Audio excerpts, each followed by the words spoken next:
No way, that's impossible. We're living together. You just need to sign the divorce papers. Good luck with your poor life. I stood there, dazed, holding the phone after the call was suddenly cut off. The lawyer couldn't help but burst out laughing. Olivia looked at the lawyer, confused. He was wiping tears with a handkerchief. My name is Karen, and I am the CEO. I've been married to my husband, James, for 3 years. We don't have children. We're both so busy with work, often even on weekends, that we hardly find time for long talks.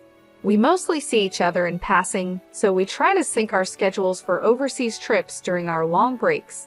It's only once a year, but it's something we both really look forward to. When we got married, we decided to buy a condo on the upper floor of a Bay Area tower. It was a stretch financially, but we thought about the future value of the property. Thanks to that, we're happy with our current life. I have a close friend from high school, Olivia. We sometimes grab lunch together. Olivia is beautiful and has high standards for men. She's not married yet, but is eager to be. She looks for well-educated, high-earning men on dating apps and won't compromise on their income. One day, I was having lunch with Olivia at a cafe near a park.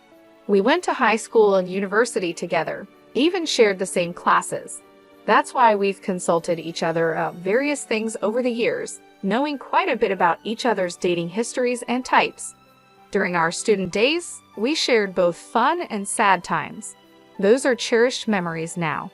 Since marrying James 3 years ago, we've both gotten busier, and the chances to meet have decreased. Now, we only see each other a few times a year. I'll come visit your condo next time, Olivia suddenly said. She'd never been to my place before. Then, on the weekend, she came over. I could tell she was amazed, even through the intercom at the entrance. As soon as I opened the door, Olivia looked impressed. Wow, this place is like a mansion, and that elevator ride was so long. I had chosen a spacious upper floor condo because it was a once-in-a-lifetime purchase. It's even more spacious than a house. It's beautiful, really incredible, Olivia said as she looked around the condo, turning her head in every direction. Great location and an upper floor in a high-rise like this must have cost a fortune, Olivia remarked with a sly smile. Yeah, you could say it's $1 million condominium. It's got great security too, I said, but Olivia cut me off, reacting only to the term $1 million condominium. It must be over $1 million. Your husband must be making a lot, she said, her eyes wide with astonishment. That was so typical of Olivia. She always had high standards for men, especially regarding their income. James's salary is quite good for his age, I guess, I said vaguely. I felt it was tacky to be too explicit. Olivia had a look that seemed to hint at some ulterior motive. Can I use your bathroom? She asked and left the living room. I directed her to the bathroom and then started preparing tea in the kitchen. I was concerned when Olivia took a while to come back. I was about to check on her when she returned, saying, just replying to an email. Olivia usually didn't make excuses like that, so I felt a slight sense of unease. While enjoying the cookies Olivia brought as a gift and having tea, she asked, can I stay till the evening? She apparently wanted to greet James. It had been since our wedding that Olivia last saw James, so it wasn't unnatural for her to want to see him. I decided to check with James just in case. James was happy about it. I might finish work early, he replied in an email. I told Olivia it was okay, and then I started preparing dinner. Olivia was using her smartphone, but then she stood up and went to the bathroom again. I didn't notice while cooking, but Olivia was gone for quite a while. When she came back, she was wearing a familiar necklace. It was my necklace. As I stared at the necklace, Olivia gave an embarrassed smile. How do I look? Does it suit me? She posed like a model. Seeing my stunned expression, Olivia started laughing. Oh, come on, I'm just kidding. I found it and thought it was cute. It must have been super expensive, right? A premium piece for sure, Olivia said, sounding like a child making an excuse for a mistake. That's a gift for James. Wow, he must be really wealthy to afford something like this. Olivia sighed, but more importantly, that necklace was stored in the closet in the bedroom. It seemed like Olivia had pretended to go to the bathroom and instead went to the bedroom to peek into the closet. I couldn't believe her actions. However, I didn't want to seem petty, so I just emphasized that it was a precious item. Taking advantage of my mild reaction, Olivia made a surprising request. "Can I borrow this necklace for a while? I've got a date with a doctor I met on a dating app. I want to wear it for that. Please," she pleaded, putting her hands together as if praying. Reluctantly, I decided to lend it to her. "All right, but take good care of it. Like I said earlier, it's a gift for James." As soon as Olivia knew she could borrow it, she smiled and started touching the necklace gently. "Of course, I understand," she said, though she seemed to ignore my words. When I finished preparing the meal, I pretended to go to the bathroom to check the bedroom. Sure enough, the closet in the bedroom and the chest beside the bed weren't fully closed. Olivia must have opened every drawer and door she could find. There were fingerprints on the jewelry, watches, and precious metals. She might have touched things but probably didn't intend to borrow them. The shoes seemed to have been tried on, and the heels were bent out of shape. This was clearly going too far. I went back to the living room and asked Olivia, "You touched various things in the bedroom, didn't you? The shoes are out of shape, and there are fingerprints on the watch." Olivia puffed out her cheeks a bit instead of looking sorry. "Please don't do that again," I told her. Olivia went back to her normal face and said, "Sorry. I didn't want to make a big deal out of it and risk hurting our friendship, so I just laughed it off lightly." That's when James came home. He was holding a box of cake. It was the first time James and Olivia had seen each other since our wedding. It was awkward at first, but they slowly started talking, and by dinner, they were chatting like old friends. While I was cleaning the dishes, they were laughing together. "My boss is terrible, right?" James said, laughing. "I envy James's team," Olivia added. James was smiling, his eyes crinkling with laughter. "That's not true," he replied. I was a bit uncomfortable seeing Olivia touch James so casually, but I thought it was better than them being distant. After all, James wasn't usually the type of man Olivia went out with. About a month after Olivia's visit, I noticed a change in James. He spent more time on his smartphone, which he usually didn't do. He often seemed distracted when I spoke to him and asked me to repeat myself. He always took his phone with him, even to the bathroom. It was a noticeable change. I felt like I was becoming a cheated-on wife. I thought about checking James's phone once, but I hesitated to even touch it. Our conversations at home became increasingly rare. James started working on weekends much more often. He was hardly ever at home on weekends.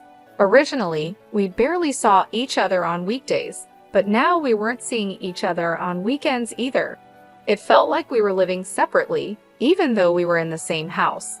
Moreover, we started sleeping in separate bedrooms under the excuse of his tiredness.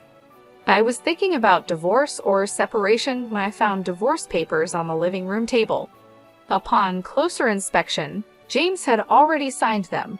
Although I had suspected it, actually seeing them still shocked me. With trembling hands, I called James. "I just got home and saw this on the table. What does this mean?" "It means exactly what it looks like. I want a divorce," James replied. I pressed him for a real reason. "I've fallen in love with someone else. It's not just an affair. I'm serious about it." It was clearly cheating. Then I heard a familiar female voice on the phone. It was Olivia.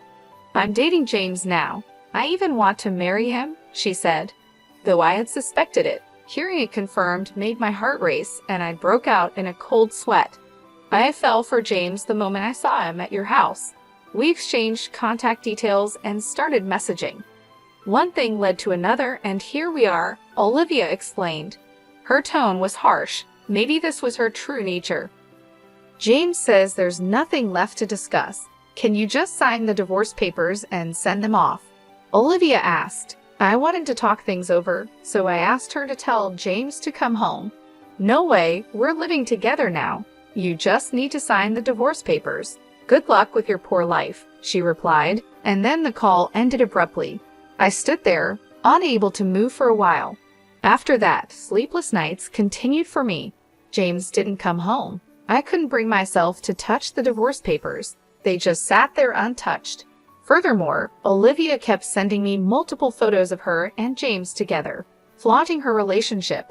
It seemed to be an intimate relationship, but this felt like harassment. My mental health deteriorated, my complexion worsened, and sometimes I'd become vacant even during the day. People around me became worried and strongly suggested I go to the hospital. I ended up being somewhat forcibly taken for treatment and started taking medication. I managed to find some peace and started to sleep again. I could somehow go to work, but then an unbelievable thing happened. When I returned from the hospital, something felt off in the room. Going to the bedroom and opening the closet, I found that bags and jewelry were missing.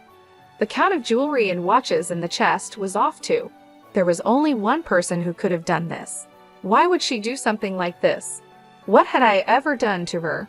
My insomnia came back, and I had more sleepless nights, barely getting through my days. During counseling at the hospital, when I mentioned the theft at home, I was strongly advised to consult a lawyer. I contacted the company's lawyer right away and set up an appointment. The lawyer asked me first, "What would you like to do?" "I'll get a divorce. I want those two to face proper consequences," I answered immediately, surprising even myself. Just a little while ago, I was unsure what to do. I couldn't believe how easily those words came out of my mouth. Perhaps I really wanted to punish them after being tormented so unfairly. A week later, I received a message from Olivia. I had sent her a certified letter. "Hey, what are you thinking? Sending a certified letter to my workplace?" Olivia sounded pretty angry, her voice filled with rage. "You must have expected at least this much. Anyway, I'm leaving everything to my lawyer now." I hung up the phone. Olivia called several times after that, but I ignored all of them. Then James called. I had sent a certified letter to his parents' house. Apparently, his affair being exposed at home caused a huge uproar. I wanted to burst out laughing at his self-inflicted predicament, but managed to restrain myself. Feeling that leaving it all to the lawyer wouldn't be enough to calm my feelings, I decided to confront them both. I would denounce them thoroughly on the spot. The lawyer arranged the date and time, and we decided to have the discussion at the law office. A few days later, the two reluctantly showed up at the law office. I thought they would bring their own lawyer, but it seemed they came alone. Olivia stormed into the office, flinging the door open. James followed, looking uncomfortable. "Finally, we meet, you coward," Olivia said, not hiding her anger at all. James tried to calm her down. "You've been avoiding us all this time. Our wedding has been delayed because of you," Olivia said, looking like she might throw her bag at me any moment. James was desperately trying to hold her back. As I watched them with a feeling of pity, the lawyer nodded at me. "Please calm down. If any violence or abusive language occurs, we will immediately call the police," the lawyer said. The mention of the police made Olivia stiffen. With the lawyer's intervention, Olivia and James took their seats, becoming calmer. We sat across from each other at the office table, ready to start the discussion. "James, you're seeking a divorce, correct?" I asked. Olivia sat angrily while James slumped, looking defeated. "We agree to the divorce. However, since your relationship is considered adultery, we will ask for alimony," I stated. James's face clouded over. "I'll agree to the divorce, but once the alimony is paid, don't contact us ever," he said. I quietly nodded in agreement. Olivia looked displeased, maybe expecting more resistance from me. When the lawyer began discussing the alimony amount, Olivia snapped, "I said any amount is fine. We have plenty of money." Olivia sat arrogantly with her arms crossed. The lawyer looked at her with interest, then said, "Oh yes, didn't he tell you? James is the president of a jewelry company with a yearly revenue of $3 billion. James looked up frantically, trying to restrain Olivia's arm. "Alimony for an affair is nothing to us. I'll even give a proper share of the property," Olivia continued excitedly, her face flushed. James tried hard to calm her down. Olivia shook off his hand and continued, "You can barely make ends meet on your salary, right?" She scoffed with a laugh. The lawyer burst into uncontrollable laughter. Olivia looked at him with a puzzled expression. The lawyer, wiping tears with a handkerchief, said, "Actually, the president is Karen." Olivia was dumbstruck, her mouth hanging open. James hung his head, his body trembling slightly. James is just an ordinary employee with no position at Karen's company. "I am Karen's corporate lawyer," I stated. Olivia started laughing loudly. "What are you talking about? Are you really a lawyer? Can lawyers lie?" she asked. The lawyer calmly replied, "Why not ask James next to you if what I said is a lie?" James, meanwhile, just bit his lip, looking down. Olivia, growing anxious, grabbed James's arms and began shaking him. "You said you were the president of a $3 billion jewelry company. That's not a lie, right?" James remained silent. He covered his face with his hands, uttering inaudible moans. Olivia, growing more desperate, gripped his arms tighter, repeatedly asking, "Answer me, it's not a lie, right?"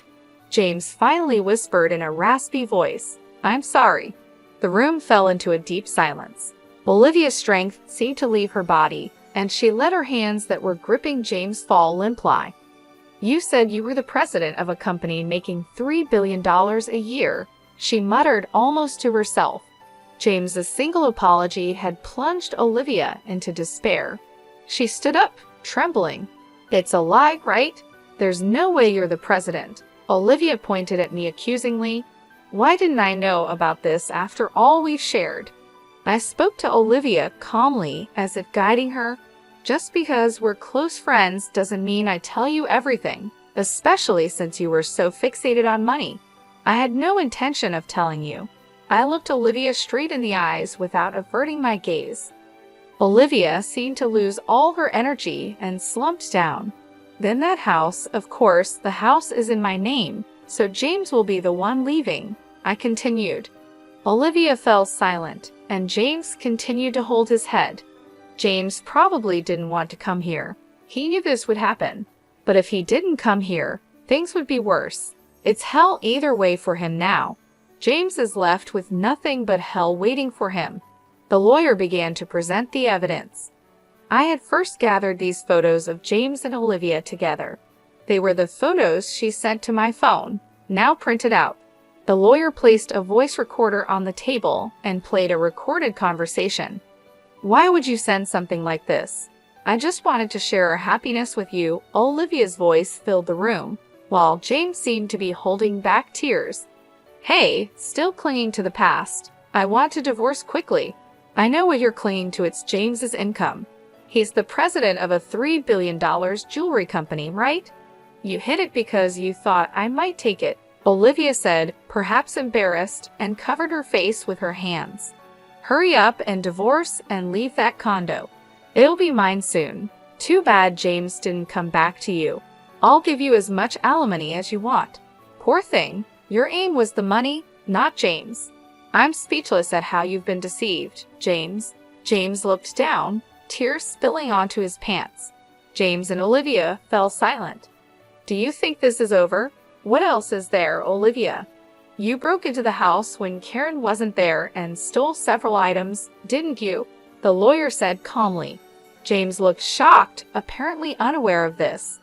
"Hey, what's this about stealing?" Olivia bit her lower lip, her hands shaking.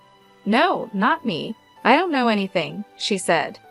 The lawyer placed a tablet on the table and played a video. It showed Olivia sneaking into the bedroom, taking bags and jewelry, and stuffing them into her bag. Olivia stared wide-eyed at the footage. "What is this? Why are you recording me? Isn't this illegal surveillance?" she asked. James covered his face with his hands. "Inside our house, we've always had security cameras. Why didn't you tell me that earlier? Who would think you'd break in to steal?" I started to get a headache from their ridiculous argument. "And you used my key without permission. I wanted those things. It's your fault for not buying them for me," one argued. They kept arguing, ignoring us and the lawyer, and I could only watch in disbelief. Please save your arguments for later. Regarding this theft, we will be filing a police report, I said. Olivia seemed to panic at the mention of the police. The police? That's a bit much, isn't it? I just borrowed something from a friend, she protested.